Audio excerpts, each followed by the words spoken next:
Tools now display at new default positions when the tool or operation is selected or edited, making tool handling easier by reducing manual interaction.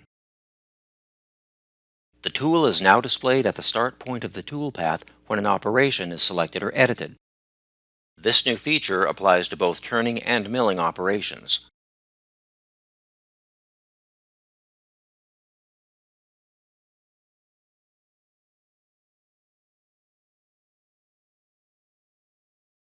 The tool is also displayed at the start point of the toolpath when the tool is edited.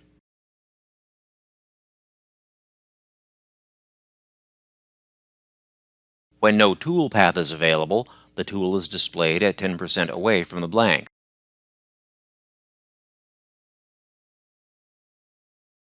Selecting an operation without a toolpath does not display the tool.